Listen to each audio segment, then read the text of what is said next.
Welcome to Nightlight. Step away from the mainstream and gather around as we enlighten the world and our realities and travel this cosmic journey we call life. Join us as we share with you and provide that beacon that can guide us all to a better way. Explore with us as we examine a metaphysical montage of spiritual insights, covering everything from the mundane to the magical, UFOs to unicorns, and everything in between. This is a time of awakening, of sharing and evolving, of spreading our wings and soaring on the cosmic breath of creation.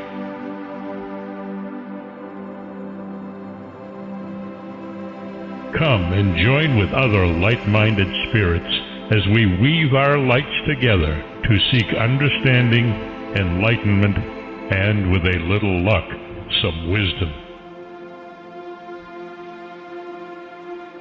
This is Nightlight, a reminder that you are never alone.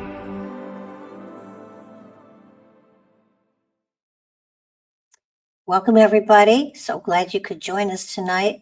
This is one of my favorite shows that we have on Nightlight. It has been an honor to have Neon Twilight on Nightlight. It's Solaris BlueRaven has been somebody that I have watched for years, listened to for years.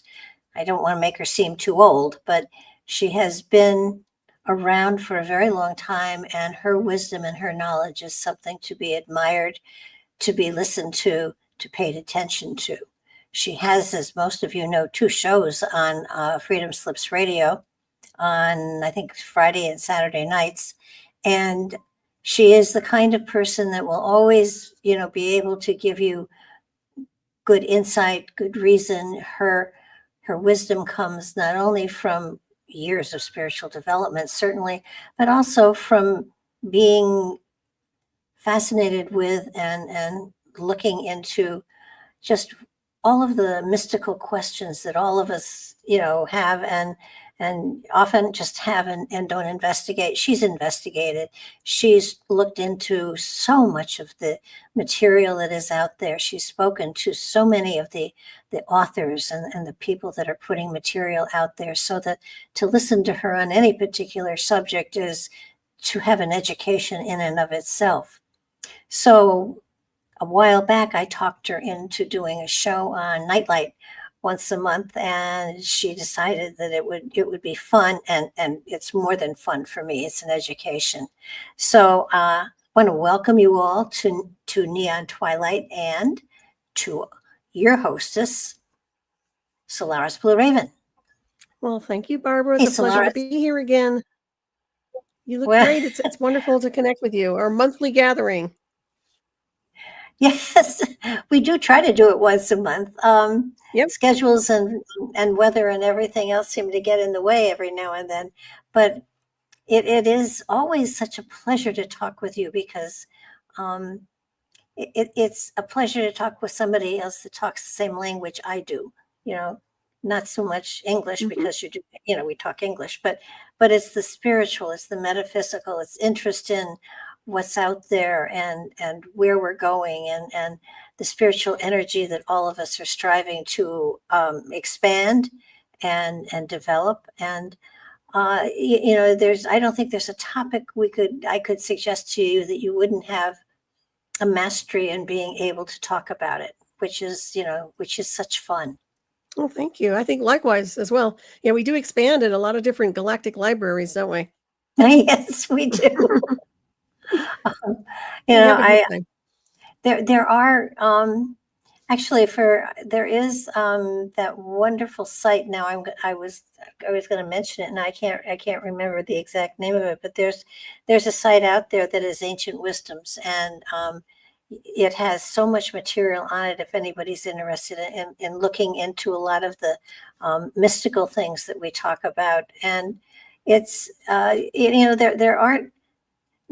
there's information out there on the internet, but you don't always know or trust the source. that is putting it out there. So it's such a joy to have you on the show, because I trust anything you say. I don't think that it comes, out of nowhere, and it makes it so much more fascinating to talk with you about a lot of these different topics. I know for a while we were talking about going into Manly P. Hall, and we kind of have veered off of him for a while, but we can always go back to him because his material is timeless. It is. Would Yeah, have been. we covered quite a few chapters actually with Secret Teachings of the Ages. We did, and surprisingly, I did a show with someone who wrote a book called The Occult Elvis, and apparently Elvis Presley was very into Manly P. Hall as well. Oh, interesting. And he had wanted to meet him, and at one point they just weren't able to. They were in the same town, but their schedules just didn't coincide. But Manly P. Hall sent over a signed copy of his Secrets of All the Ages to Elvis, and it was something that Elvis treasured for the rest of his life. So that's wonderful. Yeah, I wasn't aware that Elvis was that into the mystical, but apparently he studied a great deal of biblical and mystical and meditation, and I did not realize that he was a healer. I didn't either. My goodness. Wow. Very interesting. He apparently actually he healed a number of people. One of the things he did that was such fun, which was energy work, was he could make clouds go away. And but he, because he was into the martial arts, he was into meditation, he was into a lot of the things that, reading the occult Elvis was quite an education, and especially because he had interviews with the that there was a certain amount of foundational material there, and it's a good book. You might be interested in reading it, and I can give you the author's name because he's fascinating to talk to. Apparently, his mother also had healing touch, and but because they were fundamentalists, it was not something you talked about, and during that time frame. Many people were stay away. But he was fascinating. But that he was into the healing and the meditation and the mystical, and he often, of course, his favorite songs were, of course, the Gospels of the South, which I love listening to. So anyhow, he was reading the book, and the interviews with the people, brought me a whole new understanding of the character of Elvis, and it was fascinating stuff. But the topic that I have advertised that we really have to start out with, I always put in, I know where we're going to start, I just don't know where we're going to end up. Are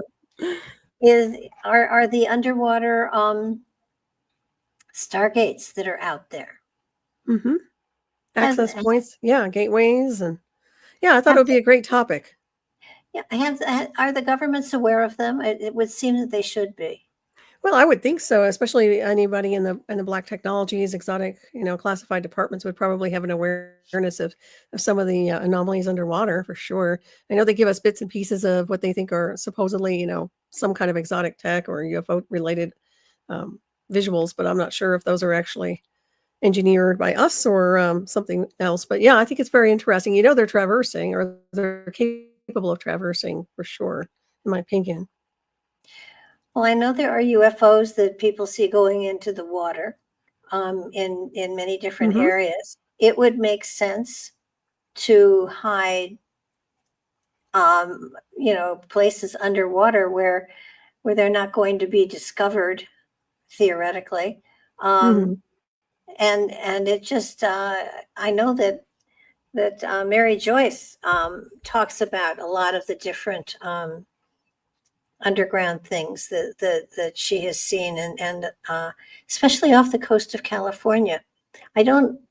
My feeling is that, are you aware of sort of the area in the Pacific? Malibu?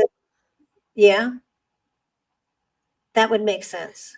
Are you talking about the Malibu? I know that was kind of deep a while back, but I do remember a lot of people looking into that. But yeah, there's some anomalies. I find that there's so much there, and then of course it gets sanitized through any type of Google search sometimes. Well, Mary Joyce wouldn't do that, and so if she does discover anything that looks anomalous, I'm sure it gets wiped out within 24 hours. I think you'd mentioned that with the objects or physical objects, right? Oh, it does. I know.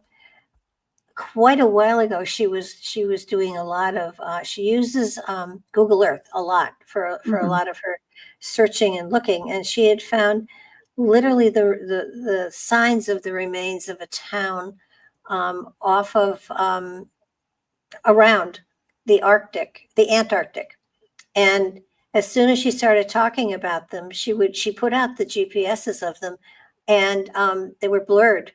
But she did take screenshots, so she has what was there, and then she could show you what the government or whoever did to blur it so that you can't see it.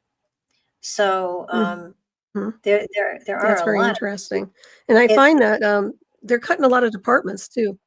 No, go ahead. No, yeah, they are, and I think appropriately so. No, but with the dark with the dark government is not going anywhere with all of their different agencies and everything.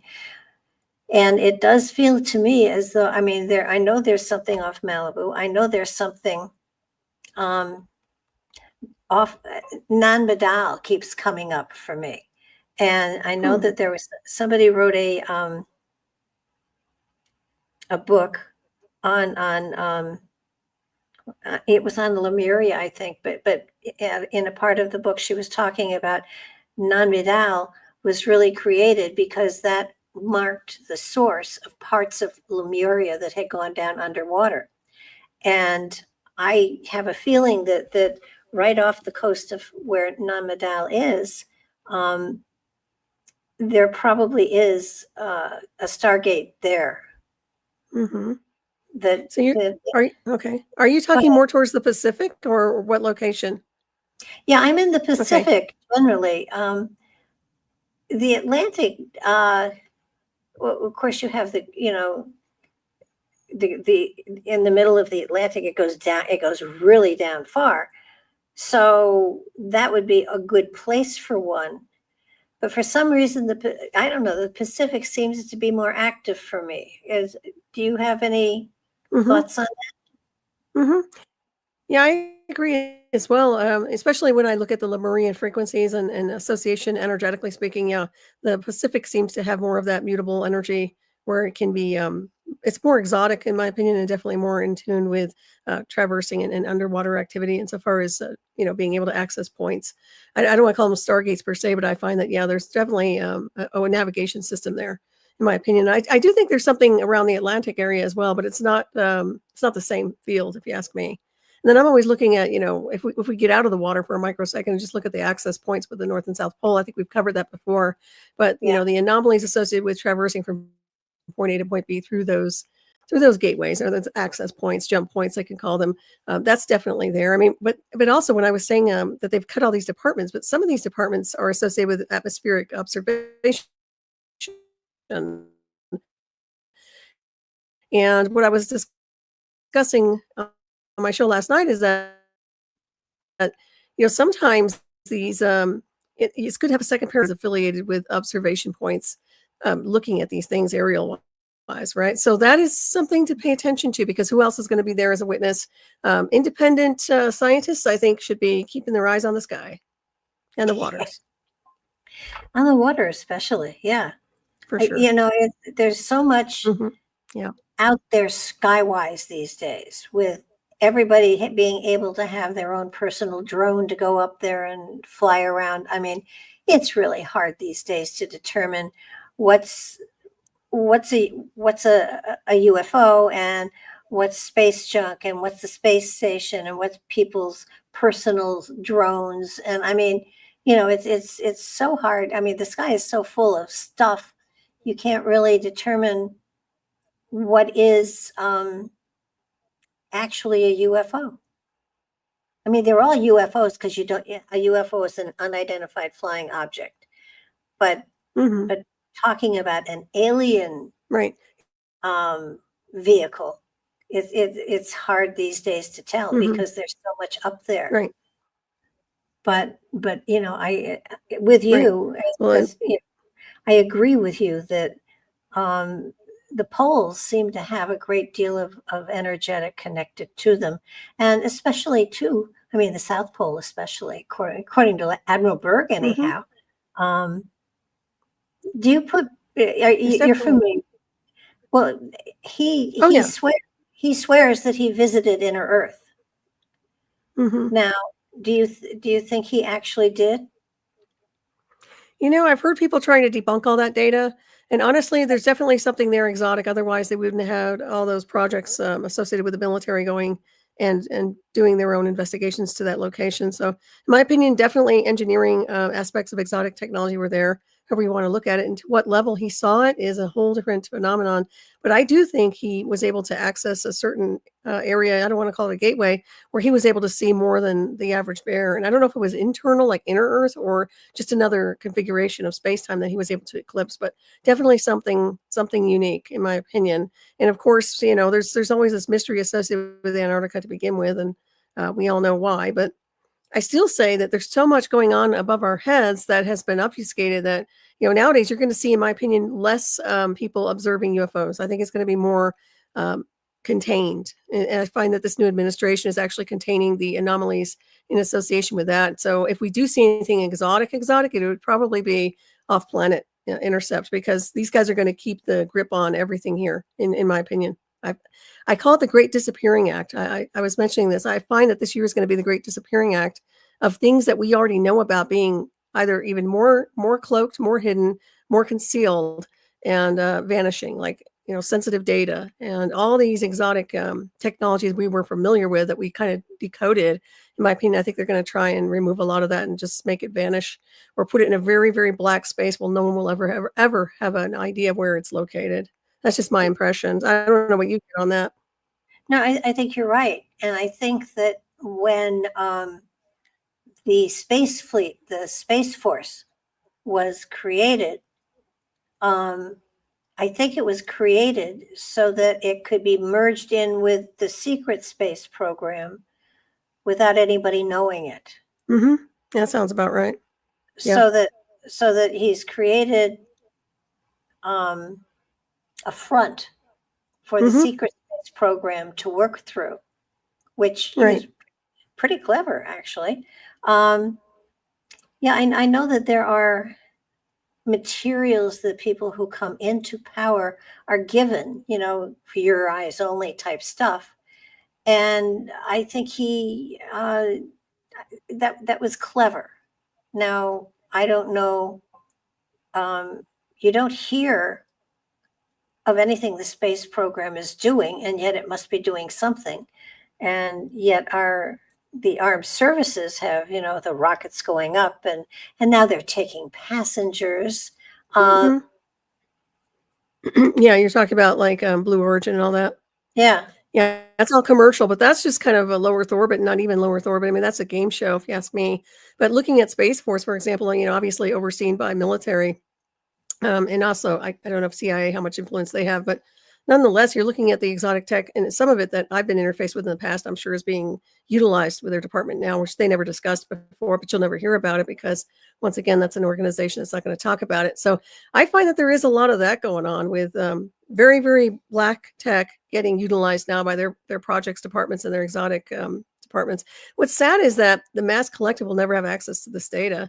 They're never going to be able to really understand how it works, the complexity of it, and they'll be in the dark for the rest of their lives, in my opinion. I know it sounds kind of grim, but they're not going to share this with anybody. So whatever they start to discover and whatever breakthroughs they have, they will never, ever talk about.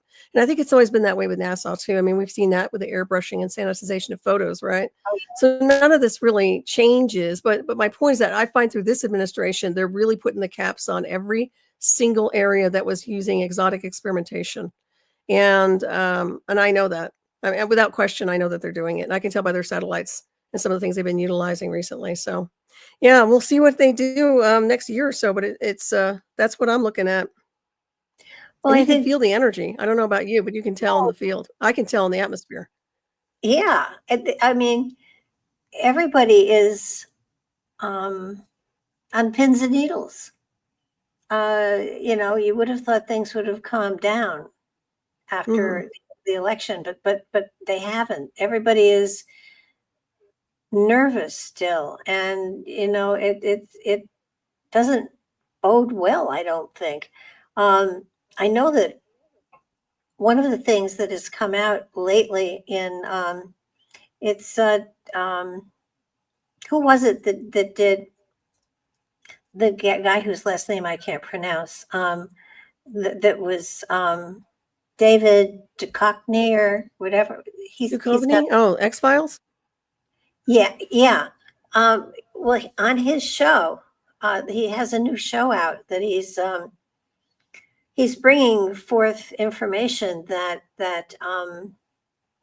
has now been declassified, and a lot of it has to do with the fact that a lot of the biological warfare we were dealing with before COVID ever hit. So that it's sort of like you take a look at what our government has been doing and underground or behind closed doors or whatever, and it's frightening. Plus, there's no accountability, Barbara. That's the weirdest part of it. They don't have any accountability for anything they do that damages anyone here on this realm, which I find concerning to some degree. I don't care if it's military or not. So that's happening. Well, it does make you wonder, and I want to get back to the Stargates because I know in one of the remote viewing things that we did, we went into I think it was the South Pole. I'm not sure. I think it was, and at one point we came into a chamber that had all of these doorways with symbols on them that they weren't really doorways. They were portals, and people were going through them. And it's sort of like if they're here and they're being utilized, who's using them? Is it us? Is it other races, other alien races? Is it who is these? It feels to me as though the portals that are out there, the Stargates that are out there that are being utilized, have never stopped working, have never stopped being used. So who's using them? I would say those who have access, but also the frequency is that's the point. That's the way to navigate. So if you're calibrated to the field of the access point, you'd be able to go through. So you can remodulate the waves in the field. I find that some of us are naturally calibrated to be able to do that, whether we're in body or out, or physically biotech, biosuit is there. But I think that's happening. I find that they're infinite in a sense of they're always going to be there, but you have to know how to navigate through them. And I find that we are walking Stargates. I think I mentioned that in one of my books, but it's true with how our bodies work and how we can harmonize the field.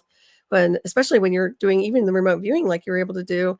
So yeah, it makes perfect sense. But I find that many beings probably wouldn't want to be here from off planet. Any intelligent design work, it would more be leaving access points to get out and maybe not return.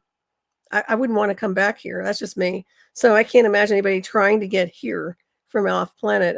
In a sense, there's no reason for it unless they're doing some kind of an intercept. There was a number of years ago, there was a big flutter that the Stargate that was at Mount Shasta had closed down, and that whoever was there taking care of it was gone. And yet, and yet, people still seem to be flocking to Mount Shasta. I think Mount Shasta actually does have a Stargate, and the other place on that kind of same trajectory, Alaska has where the the Black Pyramid is underground, under a mountain. Are you familiar with that? I've heard about that. Yeah, I've heard about it. Mm-hmm.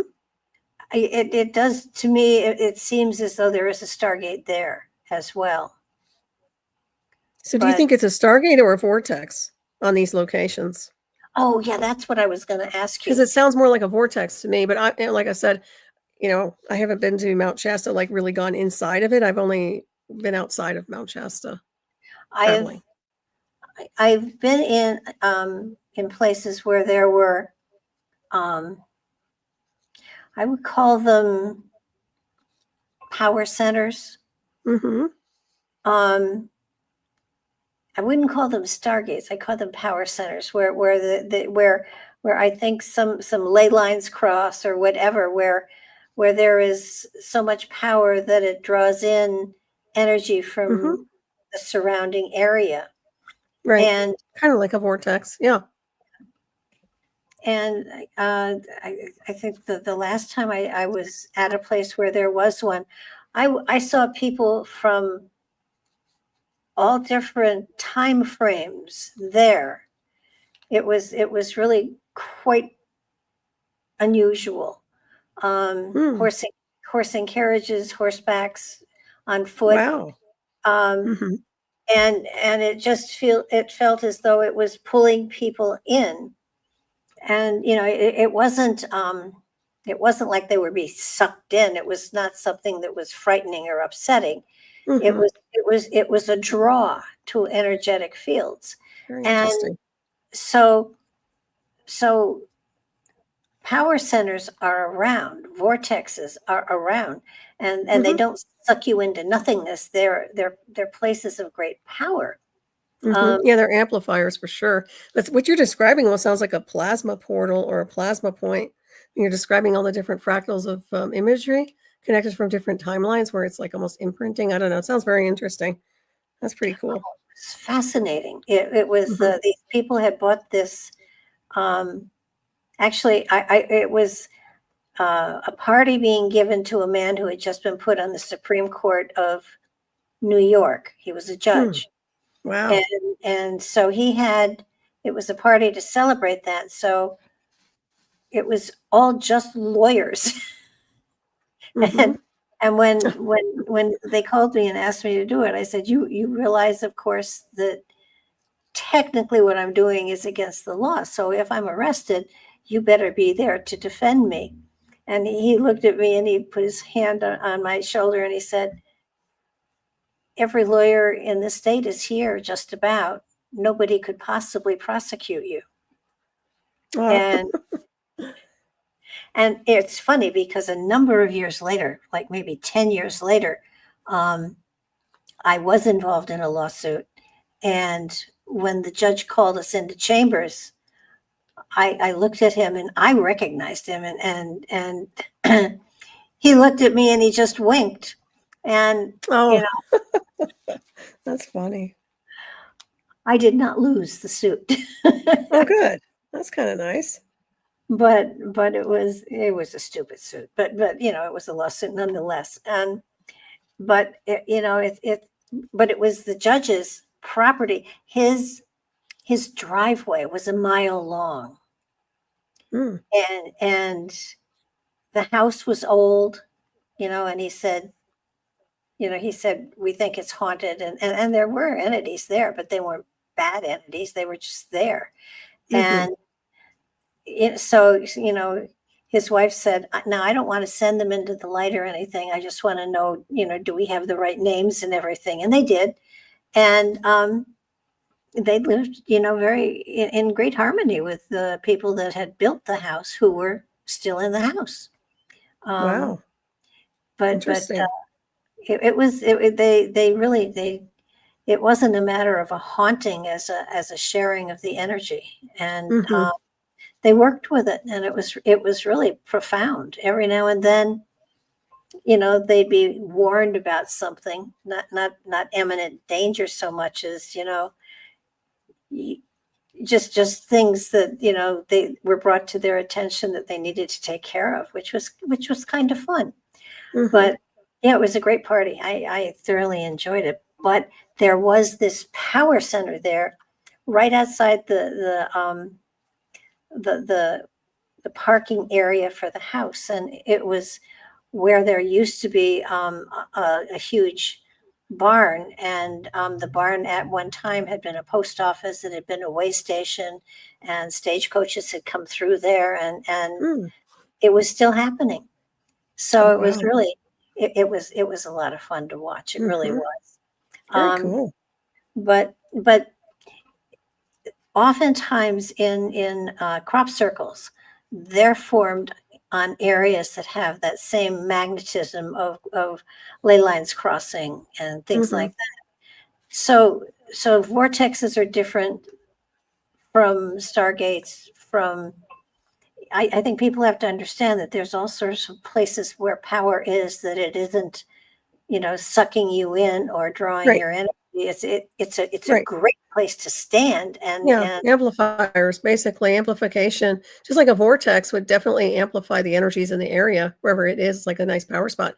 But sometimes they're inverted. I mean, sometimes it can be a regurgitated energy associated with the people that are there. So that if they're not clear or they're spinning their own debris out, then you have all that junk in the air, but they're not going to be teleported or transported anywhere through the vortexes. That doesn't happen.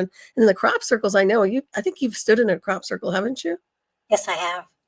Yeah, so I mean, that's like almost like to me, I've never been in one, but it sounds like it's something completely just power you up and amplify your field, probably reboot you, right?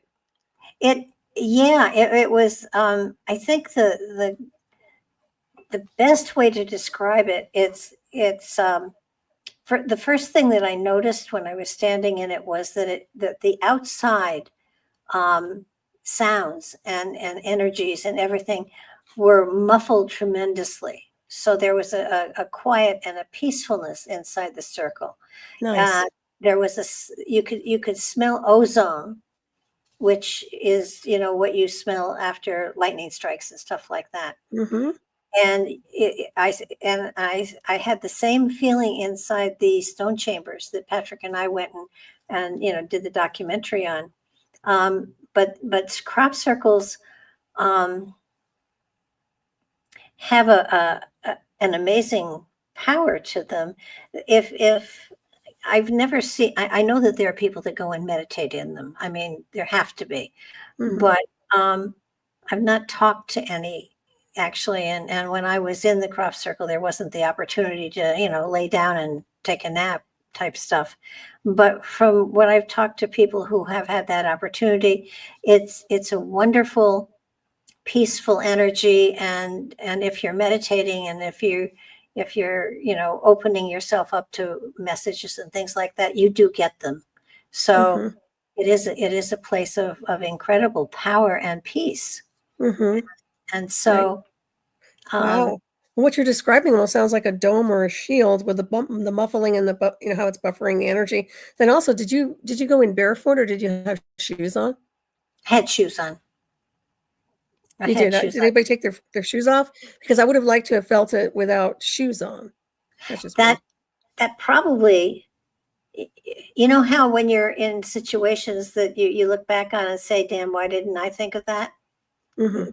This was one of them. Mm.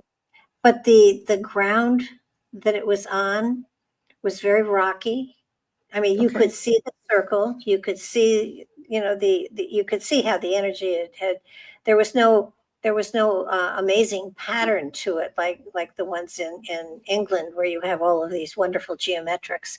But you could feel, you could see the whatever the crop was. You could see how it was bent. It wasn't broken. Um, Mhm. so that it was a genuine crop circle, but it wasn't conducive to taking your shoes off. Okay. Um, I mean, I wouldn't walk in one in my bare feet, but Okay. taking your shoes off and standing in one in your bare feet, I could see that would be something else. And Mhm. and it was the same feeling that, as I said, that I got in the stone chambers that we went into, and I never thought of taking my shoes off and standing in my bare feet there either. Wow.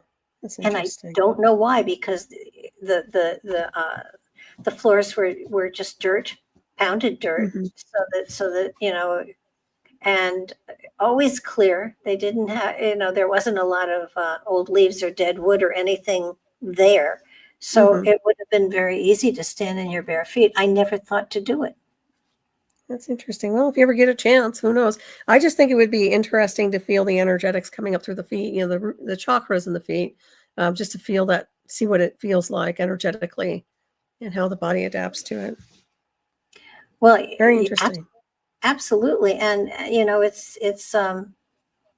there's a book out there called Earthing that talks Mhm. about,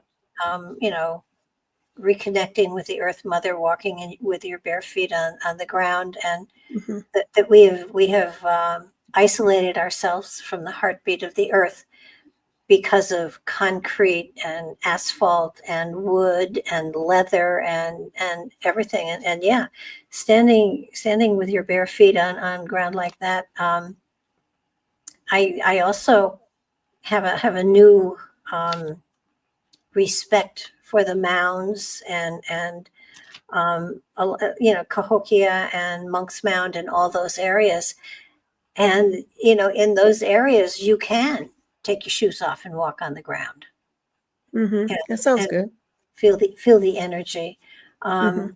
Um, I know here in Tennessee, they have they found, gosh, 75,000 graves of little people. Um, I would love to not walk across the grave. No, maybe. It's I had a fascination a long time ago with a particular graveyard in New York where an ancestor of mine was buried and Mhm. for a while, and it was beautiful, and they had these gorgeous mausoleums, and it was, you know it was a park. It was a beautiful, beautiful park, and Mhm. it would have been a great place for a picnic. Mhm. A lot of people do that in Mexico, other areas. Yeah, picnics on their ancestor's grave. Well, it's just kind of like, I don't feel that there are spirits that are lurking around graveyards. I think the No. spirits have gone on to bigger and better things, but the the the peacefulness is just remarkable. And I used to search out old graveyards, and I have a graveyard in my backyard, Oh wow, that's and really interesting. I do. It is. They go back to, I think there are 10 or 15, maybe more graves there, Hmm. and they go back to the 1700s. So, um, but I've Cool. never thought to go back there and walk around in my bare feet.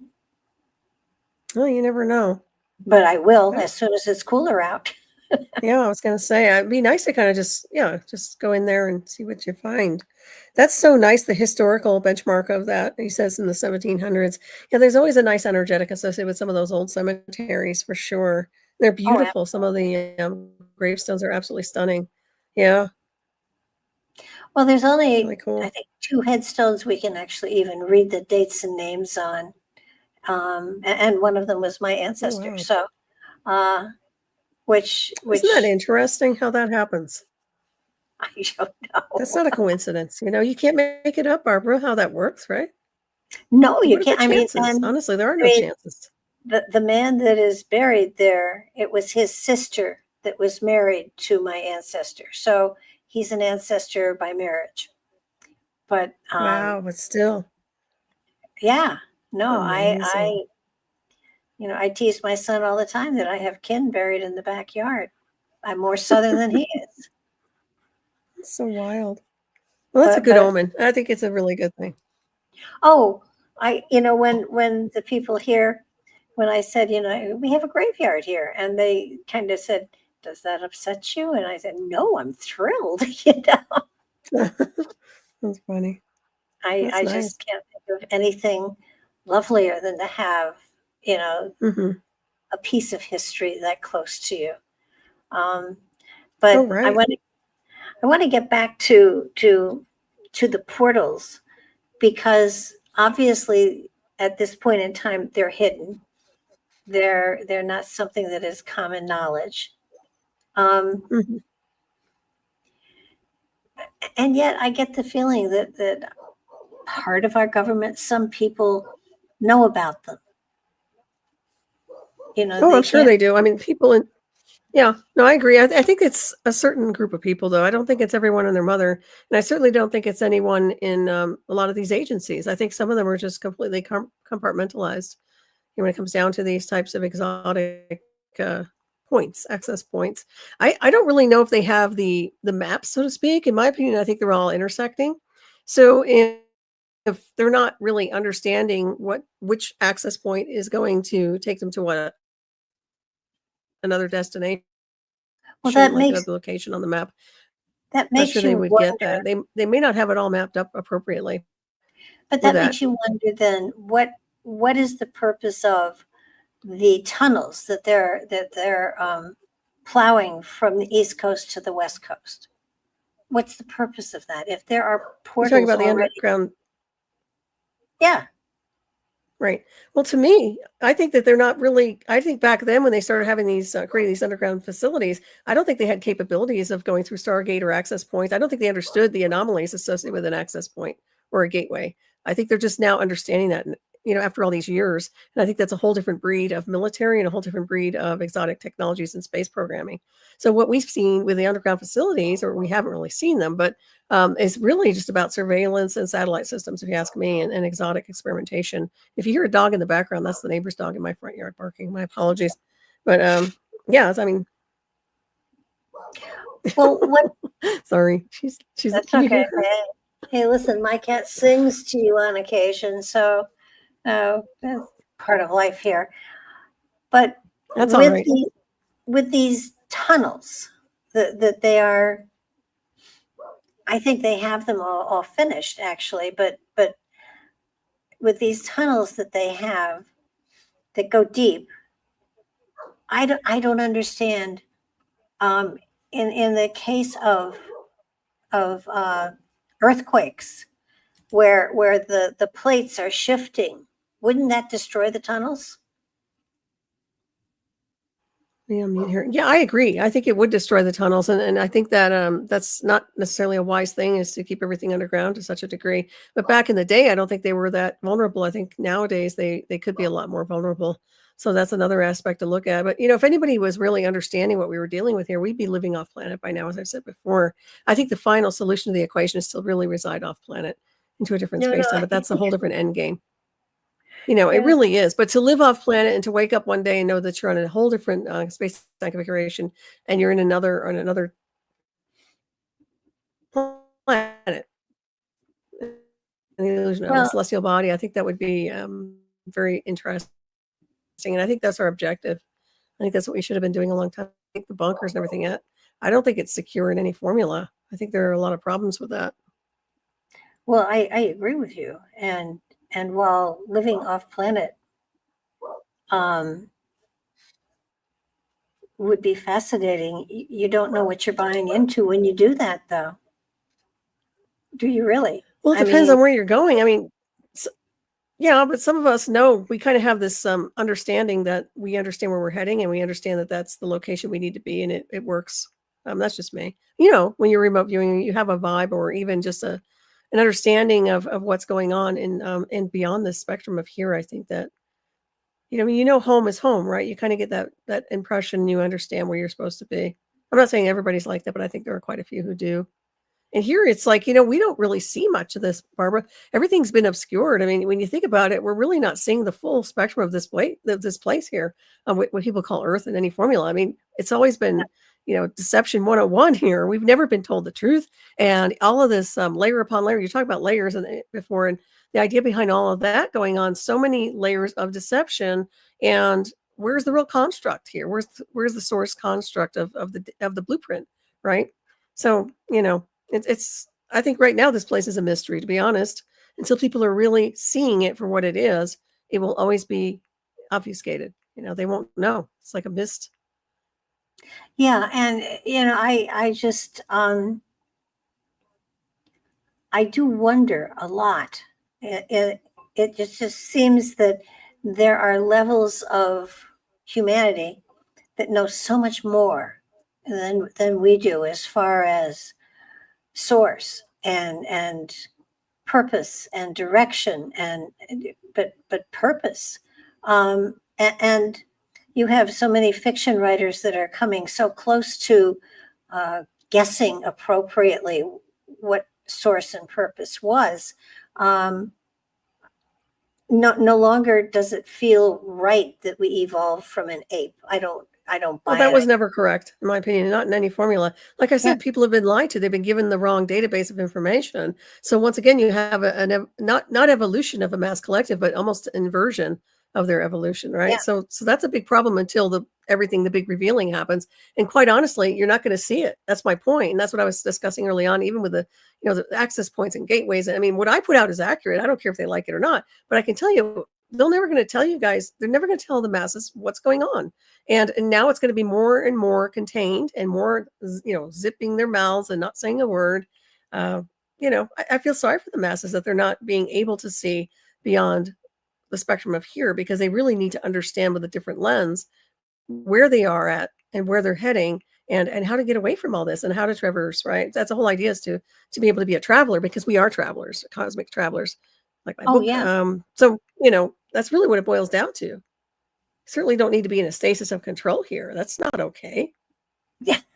Well, when you get right down to it, we have a spirit in us that goes lifetime to lifetime to lifetime. We are space travelers. We are time travelers. Absolutely. And yet in this body, in this physical body, this singular reality right now,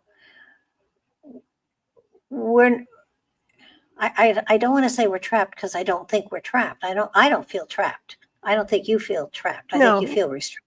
But this is, for so many people, this is it. This is, beyond the here and the now, there is nothing. And there is so much. And it's sort of like people don't understand this is an avatar. This is not me. Me is a spirit inside of this avatar, for sure. But and it's timeless, and it's eternal, and it's sort of like we're in a journey, but it's a journey, and this is only a part of that journey. This is not the total journey. It isn't, you leave home and you arrive someplace and that's it. This is a stepping stone. This is a place where we're here for a while, and then we are moving on. The spirit moves on. It goes forward. It evolves. It whatever. But physically speaking, I wouldn't mind taking my 40-year-old avatar someplace, but my 81-year-old avatar, I don't think is, be happy to. Maybe it would be. I don't know. But the whole idea, but you could interface with an avatar younger of yourself off planet and use that particular type of avatar.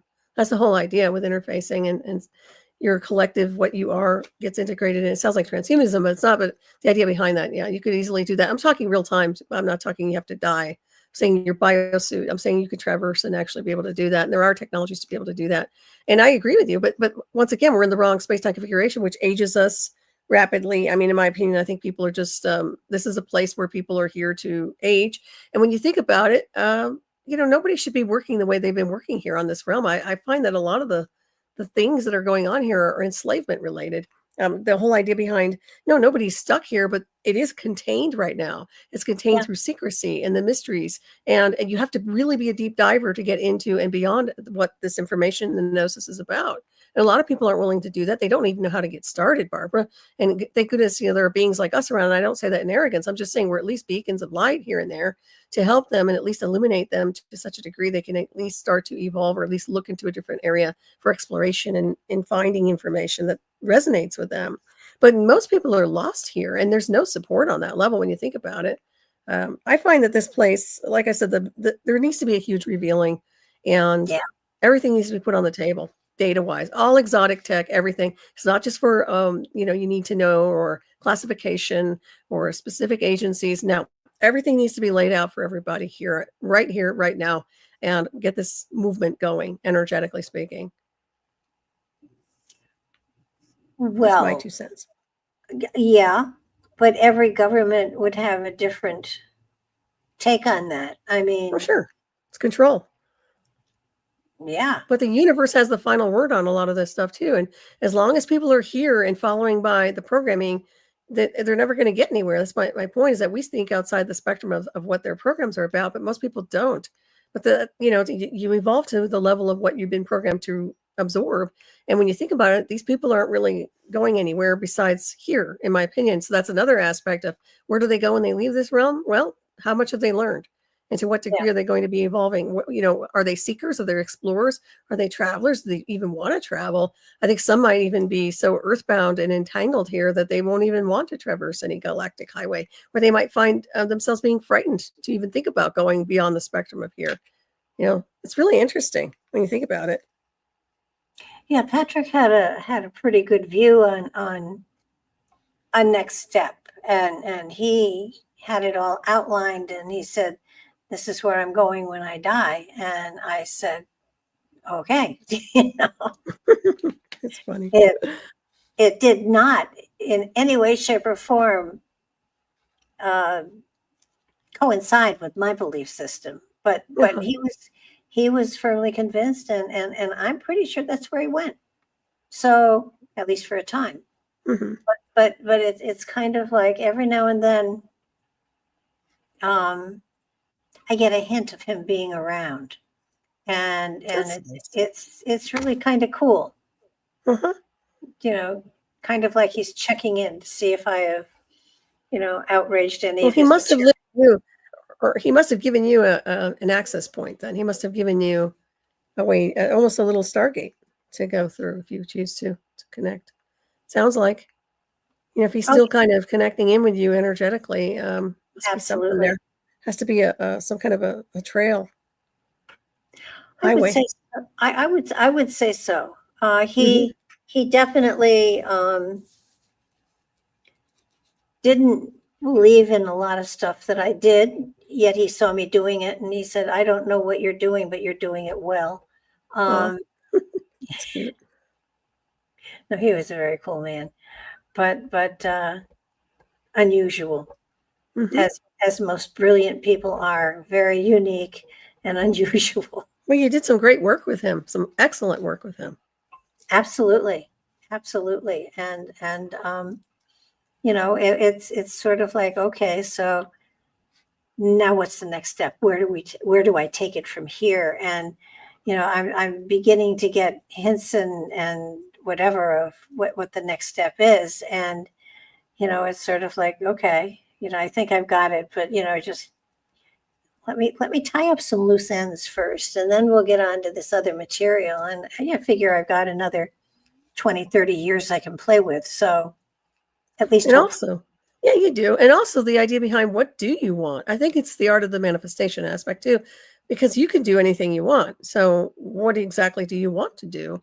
And that's, in my opinion, I think they're giving you the reins on a lot of levels when it comes down to that. Kind of your free will choice insofar as what you really want to do, what you want to focus on, what's calling, what's singing. Yeah, well, there's another book calling for sure. Okay. So what about you? What's calling you? I mean, you're nothing, just off-planet intelligence. That's going to be my next book and the star map associated. But to me, it's just, I'm anxious to kind of keep working with technologies I've been interfaced with from the past and getting beyond the spectrum of here. I'm very, very bored with this game here. I think we've had that discussion, but it just seems like there's no revealing going on. There's no truth being said. And, everybody seems to be complacent here. And, once in a while they get shaken up a little bit with some kind of an earth change or something else that goes on. But when push comes to shove, I mean, where's that passion? Where's the drive? I don't see it. I really don't. I'm restless. Even if I'm older, I'm restless. Yeah. Now I can tap into the restlessness for sure. It's kind of like, okay, I think part of it is, okay, I want to put material out there, but for who, for why, for what? And and it's and you put material out there, you write a book, you put it up on Amazon, it's there forever. as long as Amazon is there, of course. Um, but there has to be a purpose. I mean, I did the deck of cards. I did the handbook that went with that. That's special. That's out there. Mm-hmm. And I'm not done. I have more to do. I realize that. The radio show is ongoing, Mm-hmm. but I'm getting. How do I put it? When I started the radio show, I really had to beat the bushes to get people to come onto the show because they didn't know who I was or what I did or anything like that. And, justifiably, it was hard to get people to come on the show at first. And now I have all sorts of people, asking to be part of the show and asking to get interviewed and stuff like that. And for a couple of years, I've tried to, anybody who really had something they wanted to say, I've been, okay, I'll give you the platform. And now I'm realizing that anybody can write a book. Anybody can publish a book. And I'm getting to the point where I feel I need to be a lot more selective about who I pull onto the show. Because there's a lot of material out there that is just so far from even close to accurate that it's frightening. Well, not everybody's an author. I mean, anybody can put a book together. That's correct. And nowadays they use the automated AI. So they're not even really writing, in my opinion. I can't verify that, but a lot of people I think are using that and cheating. And, they're not authentic authors, if you ask me, and they don't really have the information they should have, but that's just me. That's just the way I'm looking at it. So I can see things like that. I can definitely see that there are people out there that are just getting a book out I don't know why. I mean, I was driven to put my work out because I had to decode this data, but I can't speak for other people out there in the illusion of writing. Well, in some cases, I do believe people sincerely believe in what they're writing. They're not trying to pull the wool over your eyes, and yet I get it doesn't resonate to me. So I'm not saying they're lying. I'm just saying they're misinformed. And I don't really want to be a part of promoting that misinformation. It makes sense. But unfortunately, until I, book them and then read their book, I don't know that that's there. Right. So it's kind of like, I mean, I read 2 books a week now, and trying to get ahead of myself so that but the reality is, I'm booked through I'm booked totally to the end of December. And before I start booking next year, I want to make sure that the people that I book sincerely have material that I want to help them promote. And when you're reading through a book and suddenly you come across something that you just know is not accurate. And you don't call a halt and pick up the phone and say, hey, you're really off target here. I mean, you can't do that. So, well, I wouldn't interview them, but that's just me. I mean, that's, if I look at their material and I know it's BS or it's just not something I resonate with, chances are I wouldn't interview them. But once again, I mean, they have a right to write about whatever they want to and write their opinions down. But sometimes these people, as you and I know, are channeling so-called things that I don't believe are in any way, shape, or form an accurate description of a higher cosmic force field. Let's put it that way, or design. That's just me. Like I said, maybe we're critics. Maybe we're, snobs. I don't think so. Let me put it this way. I've been in this field for over 50 years now. And some of the material that people have written about 40 years ago would have been golden. Today, it just doesn't fly. Right. they truly believe in what they're writing. Mm-hmm. And what gets to me is I don't want to promote something that I know is inaccurate, Mm-hmm. but I don't want to call these people fakes because they're sincere. Right. I have backed out of a couple of interviews. I actually have. There you go. I called one of the publicists that gives me people all the time, and I said to her, "Have you read this book?" And she said, "Yeah, most of it." And I said, "Have you read all of this book?" And she said, "No." And I told her what they wrote about in the last chapter, and she said, "Are you kidding me?" And I said, "No, it's the last chapter. Check it out." And she said, "Oh my God." I mean, and even she had to disengage from being the promoter of a book that had the material that was in the last chapter on.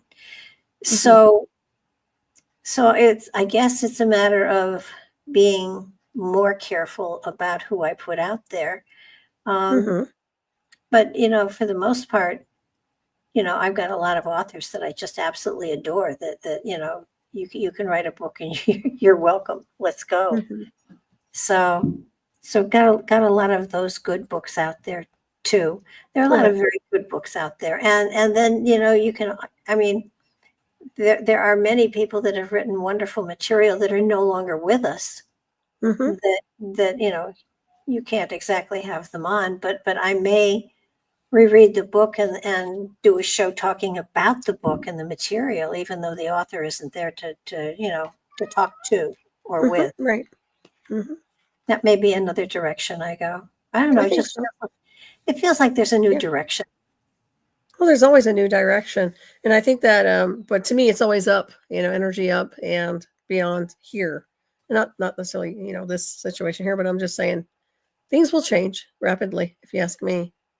They're going to. That's what I find is so exciting. It's you would have thought that things would be calmed down now a little bit, and they're not. They're getting tighter and tighter and tenser and tenser. Mm-hmm. So you kind of wonder what's happening, what's going to happen. And sorry. It's my St. Bernard. I'm sorry. I'm going to mute for a microsecond. You can talk. Hold on. He's looking out the window. My apologies. Does he have a kid that he wears around his neck in the wintertime? No, but I should get him one. I think we had that discussion. I think he'd be adorable with one, for sure. He's a good boy.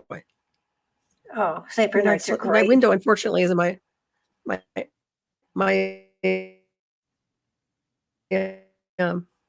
window's right here next to the desk. And well, I have right there, but he's good. Terrible. Well. I have furniture adjusted so that the cat can sit on the back of the furniture and look out windows. So it's my furniture arrangement is cat approved, not nice. necessarily person approved. and people there you go. That's what's important, right? Oh, people are still celebrating 4th of July here. So we have Nashville. Oh no, fireworks or what? The county I live in, fireworks are legal. Mm-hmm. And so when we get to the end of June, beginning of July, huge tents go up on either side of the main road out here that sell fireworks. And there's even a fireworks store that's open 24/7 just about, but all year round, and you can buy fireworks there. And the night of the 4th, it sounded like World War II, 3, 4, and 5 all at once. It was loud here like you wouldn't believe. I mean, somebody could have dropped a bomb and they wouldn't have noticed the explosion. Goodness. Oh, it was loud. Wow. Yeah, they don't have fireworks here. We ban everything only because of fire hazard here, Oh, yeah. So it's very quiet. It was very, very quiet. Not here. They're still shooting them off. Oh, my goodness. Well, happily, I mean, there were a couple of places that had big explosions because of the fireworks. So, Hmm. um, but happily, not so here. It was apparently Nashville does a beautiful job, but after this many Fourth of Julys, I saw the rededication of New York City and the Statue of Liberty way back, and I went down to New York City, and they had the barges on the Hudson with all of the fireworks, and it was spectacular. Hmm. And Oh, I bet. I think Frank Sinatra sang New York, New York Oh, wow. before he died. Oh, wow. Yes, it does go way back. Well, yeah, but that's classic. That sounds pretty cool. It was very cool. Um, and it was an adventure. It's something I'll always remember. But after you've seen something like that, I don't know, everything else just doesn't seem quite as big, quite as impactful. Hmm. Yeah, I And agree.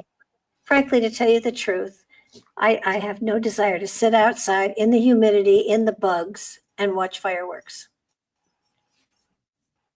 Now, if I could sit someplace air conditioned and watch, that's a whole nother ball of wax. But when it gets to be like 105 during the day with the humidity way up there, it's not a pleasure to be outside. You have to be very young to enjoy it.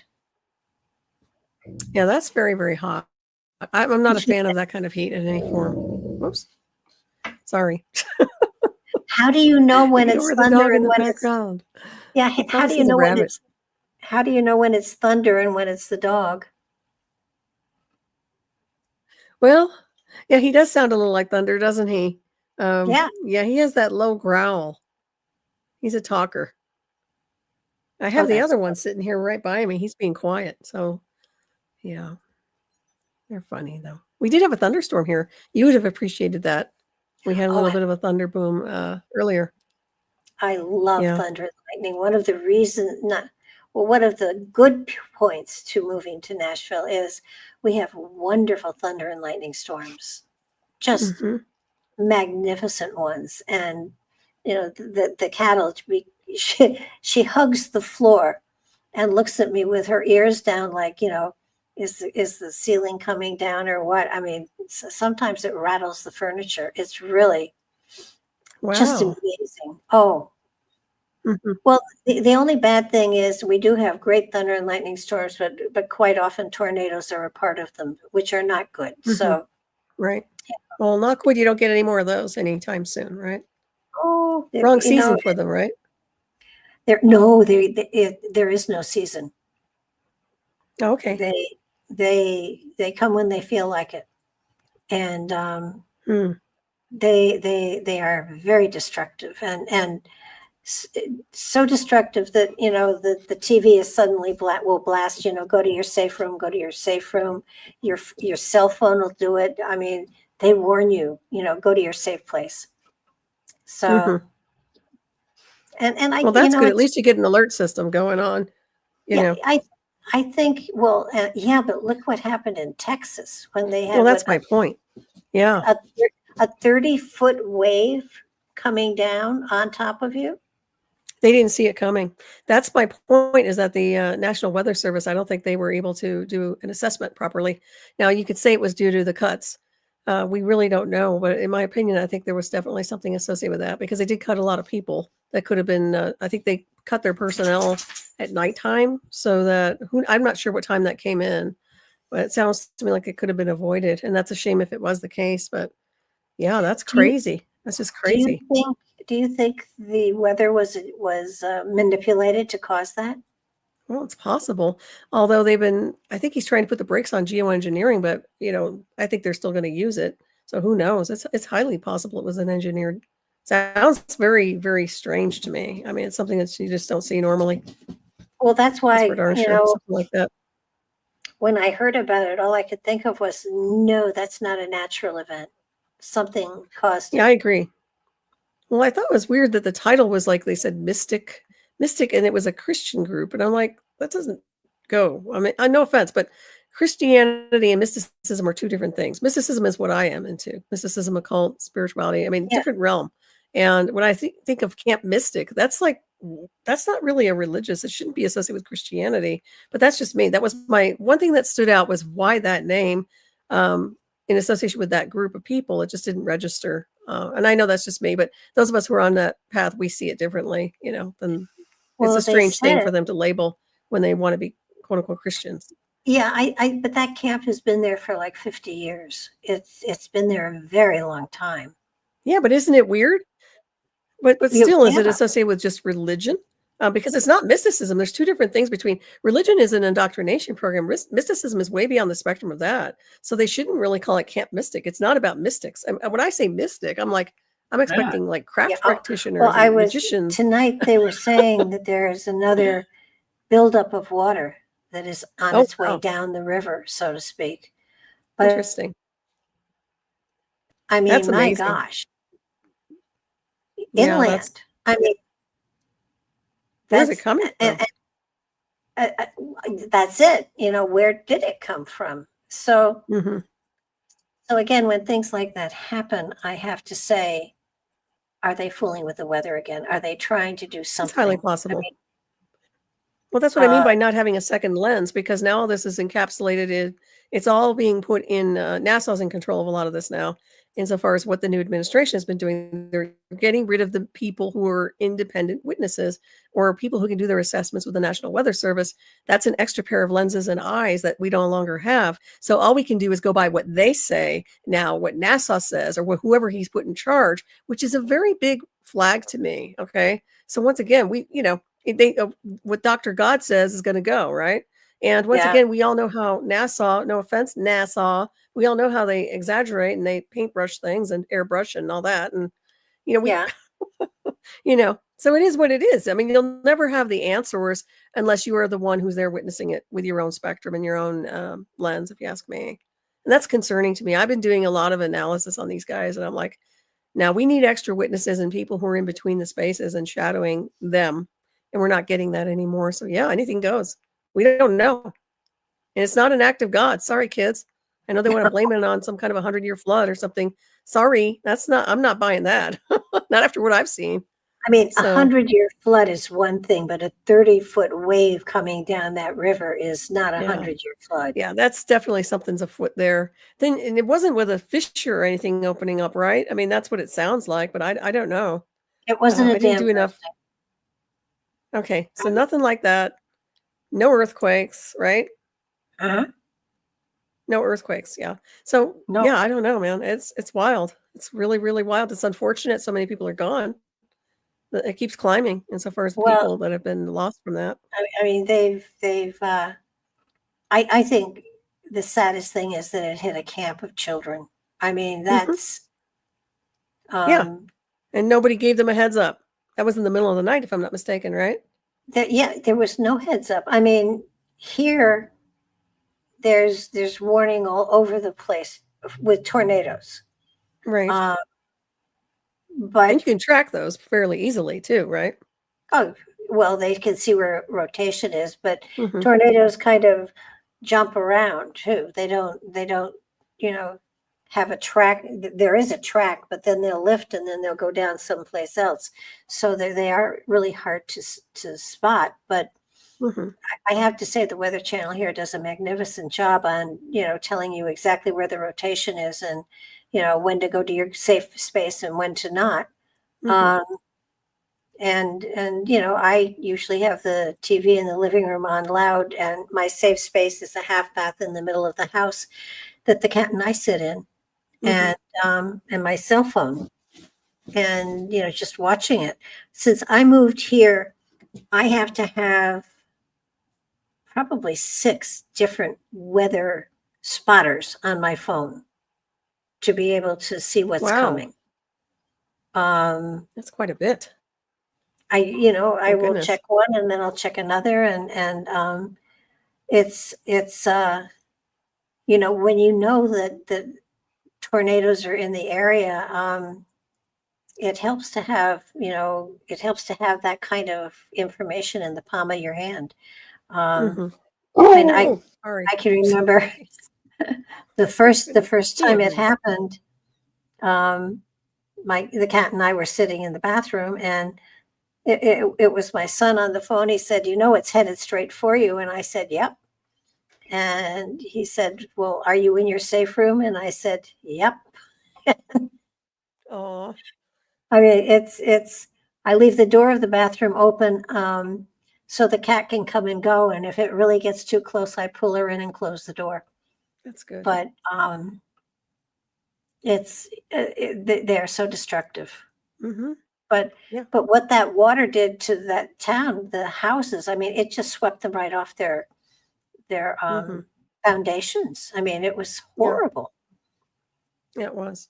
And I think But it we did had, come in at nighttime, if I'm not mistaken, which makes it even worse. yeah. But when you stop to think about it, we've had, when you think of weather or environmental calamities, the fires in California that we shouldn't have had, Right. the flood in Tennessee and states next to it there, in the mountains, they were just swept away by stuff. I mean, they're still trying to rebuild there. Look what Sandy did to New York City. Mm-hmm. I mean, these weather catastrophes are becoming more and more destructive. Look at Mm-hmm. Haiti, that tidal wave that hit Haiti. I swear to you, that was a man-made tidal wave. Mm-hmm. Sure. I agree. Easy So, enough. I mean, any hurricane, anything can be geoengineered insofar as and steered, as far as I'm concerned. I mean, we have the capabilities, and this is globally, not just I'm talking United States. So yeah, well, and look at earthquakes and everything volcanoes. else. Mm-hmm. The Ring of Fire is starting to sputter up again. I mean, the climate is going crazy, but it's Mm-hmm. something that it does on a very regular cycle. It's just the cycle is so huge that none of us have ever seen it before. Mm-hmm. Well, I think it's a So, combination of a lot of stuff. Yeah. and man tinkering with it, absolutely, Yeah. He's adding fuel to the fire, so to speak. literally, Mm-hmm. literally. So when you see that, and you just wonder why. I mean, I can understand trying to control weather to a degree. I'd like to see the deserts flowering again. Mm-hmm. Well, look at Dubai. Dubai is a prime example of how they've been terraforming, so to speak. I mean, it looks beautiful, but it's been changed dramatically. Well, they built islands, for Yeah. heaven's sakes. I I mean, mean, my goodness. I mean, it's wild. You think about it. my son and his wife went to Dubai this last year, Mm-hmm. Oh, well, that's right. Yeah. and they said, it's like no place else they'd ever been. Mm-hmm. Mm-hmm. No, it looks But very pretty. It does. it does. It looks beautiful. The thing about it, though, is there's no history connected to it, really. Mm-hmm. You go to France or England or Rome or a lot of the different places on this planet that they go back centuries and centuries and centuries. Dubai doesn't. Dubai is Mm-hmm. brand new. Yep. True. Yeah. It's like a mirage almost when you think about it. What I would consider a mirage, right? In a And sense. I'm wondering, do they have the kind of storms that we have? I mean, those islands that they built are not, there's no protection from No, tsunamis. There's no, I don't know that they have hurricanes there. I mean, I don't think they do. I suspect they probably don't have to deal with a lot of that. yeah, they're inland, way inland. But it's just, it's Mm-hmm. kind of Yeah. like, um, I don't know.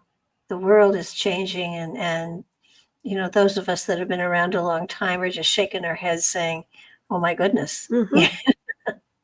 Yeah, it's kind of becoming a rich man's toy from what I've seen. It's the billionaires doing their thing, creating what they want with their billions and trillions of dollars. And Yeah, I mean, anything goes, and that's right down to engineering weather patterns or playing God with a little g, and who knows what, Well, agendas are agendas. And not to sound like Into the Dark Zone, but it is an interesting thing that eclipses this world.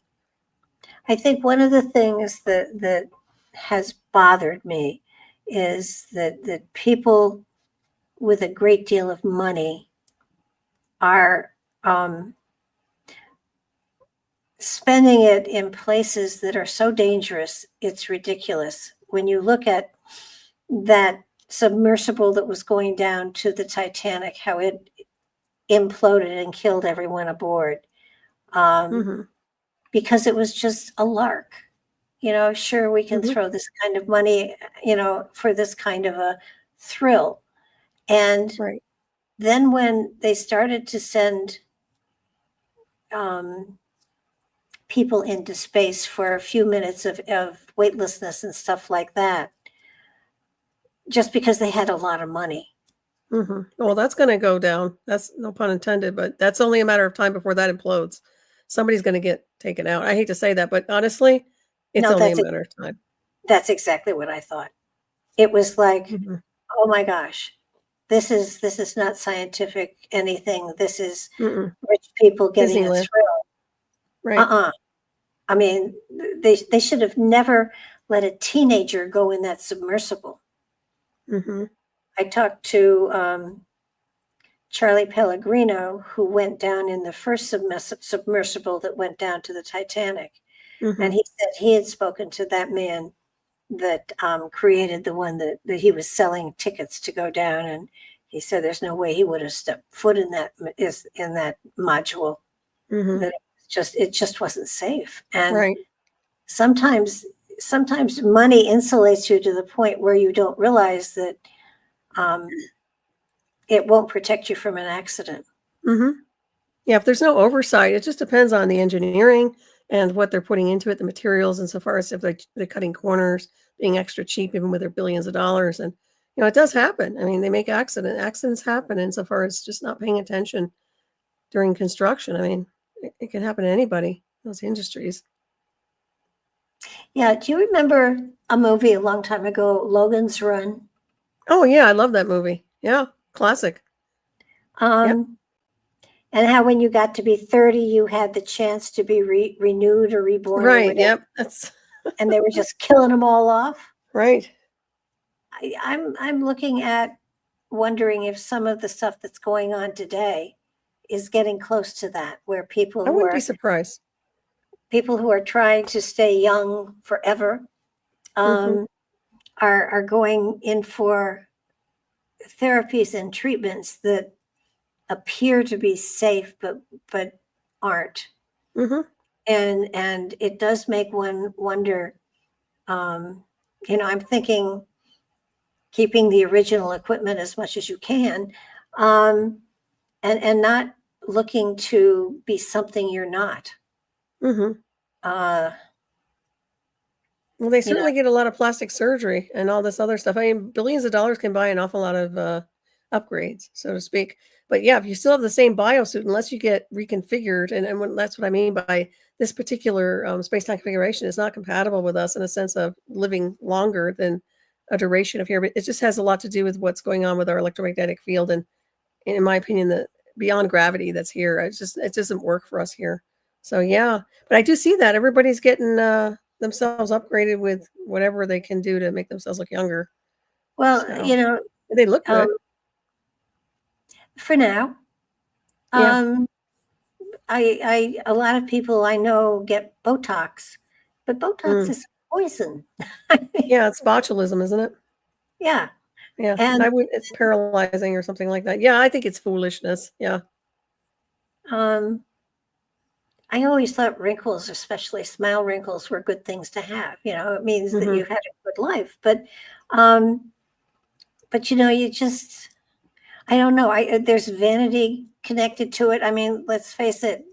I color my hair. I don't have, there's actually the gray hair really isn't there, but it's an icky brown. So I color. But, as far as other stuff, altering my body, I just don't know. it doesn't make sense to me. I Mhm. see people getting all sorts of surgery, and I had a friend a long time ago who was exceedingly heavy, and she had, the surgery where everything was shrunk, and she has to eat by the teacup and teaspoon, and she did lose like 150 pounds, but she Mhm. looked great. She didn't look healthy, and she didn't look good, Mhm. but she was skinnier, and she thought she was, I mean, I liked her however she was, whatever Mhm. was natural for her. But Right. she did it because of her health, I guess. Well, yeah, But it depends. And also people are very cruel sometimes with people who have weight issues. Ozempic is one of those too that's not necessarily healthy for you, but man, does it work. I mean, it works. I mean, people are losing weight like nobody's business with that one. So I think that's the alternative now versus the type of surgery you're describing for people. But yeah, I mean, I think that people have like peer pressure, unfortunately, especially if they're high profile in the media or whatever area it yeah, is. I think they just feel like they need to look perfect, and if they age, they have to have everything perfect and get rid of this sprinkle, get rid of that, and do this and do that. And after a while, it becomes a freak show because, quite honestly, I think the prime example would be Bezos's new wife because she looked pretty when she was younger. I saw photos of her; she looked great. I was just talking about this, and she looked gorgeous. I mean, and then she got all this weird surgery and now she looks like I don't know what. I'm like, why did you have to do that? I mean, it's none of my business, obviously. But my point is, why do they think they're not good enough or not pretty enough that they have to do all that? But I think it's a rich thing. I think they're just obsessed with having surgery. What was that comedian that comes to mind that's no longer alive? That lady. She used to have a ton of Joan plastic surgery. Rivers. The comedian. Yeah, remember her? So, Yeah. they did it all the time, it was like routine for them out there. Well, I Wild. just uh, I have a white coat, thing. Doctors scare me. So Mhm. the Oh. thought, what if you make a mistake? I'm the only one that's going to really Oh, suffer from it. right, yeah, So, that's true. I mean, They better know that steady hand, steady hand. Arsenic and Old Lace comes to mind. Wasn't it that movie where he's yes. fixing him up and, Boris Karloff mentions Boris Karloff or something. Oh my gosh, No, that that was so funny. that was something else. Yeah, Yeah, no, he's trying to I mean, I had a hip replacement, but that's different. Nobody Oh, sees. yeah, no. That's good. I mean, I've heard that with the knees, and it actually works really well. I hear a lot of good things about people getting knee replacements and, yeah, what you're describing too. So, no, that's something that has nothing to do with, this other stuff that they're doing. No, the cosmetic stuff. Yeah. I mean, I can see Uh, some mild work, like, maybe some really good facial peels or whatever, but I can't see this extreme stuff that they do. It just doesn't make sense to me. I think it will backfire after a while. I As far would, as I'm not sure if you have to keep it up, if it eventually, I don't know how it works. I don't know enough about it, but I knew someone that had a facelift, a mhm. total facelift, where they and pulled everything Oh up, my gosh. Yeah. um, and after I think 7 years, she had to have it done again. Hmm. And it's kind of like, that's massive surgery. That's Yeah, that's no good. no, no, no. I I have mean, enough that's just ridiculous. I have enough trouble with the original parts. I don't think I want to have. Yeah, I mean, I can see if you were in like a really bad accident or something, I get that, but just to do it, no, no. I don't see that at all. Yeah, no, my granddaughter had an accident when she was very young, and they had a plastic surgeon fix it, so she has no Yeah. scar. But that's minimal. Right. Those Um, things like that are fine. Well, remember that back in the day, the kids used to get, I mean, even the young girls used to get breast implants in high school. I don't know if you knew about that. Or maybe you probably do, but that was a big oh, thing. And even in California, I mean, they grew up with all that. So it's nothing for them to keep working on that and getting more and more. well, Dolly Parton is, how did she, at one point in time, they asked her if she was going to get reduction, and she said, "These girls have been with me for a very long time. I'm just going to keep them." Oh, how So, funny. I thought Yeah, she did get a reduction, but I don't know. I don't pay much attention on she that. may But have. I yeah, just, I think they all get something after a while, but they all look great. I mean, there's some of them out there look really fabulous. I don't know what they're doing, but do you remember that movie Death Becomes Her is another one that's really good. oh, yes. Yeah. I love that one. I love But that one. that's classic too, and it comes down to vanity, and gotta look perfect. That was so funny. Yeah. No, that was a very good movie. Hmm. Well, we want to engineer ourselves to be healthy and fit, and but the obsession with the cosmetics, I don't get that part. I don't. No. It's kind I of think, bizarre. eating, well, the thing is, I who was it, my cleaning lady was talking about wanting to lose weight and everything. And I looked at her and I said, how much water do you drink? And she said, not a lot. And I said, well, if you drink enough water, you lose weight. Hmm. And she just looked at me and I said, Weight Watchers. It's true. You drink the water, it flushes you out. But, Yeah, I was going to she's say all, that. I was thinking that detoxification. Yeah, but other than interesting. that, but I think our time is just about up here. So why don't you let Oh, everybody wow. know Okay, where you can be reached and very nice. where your shows are?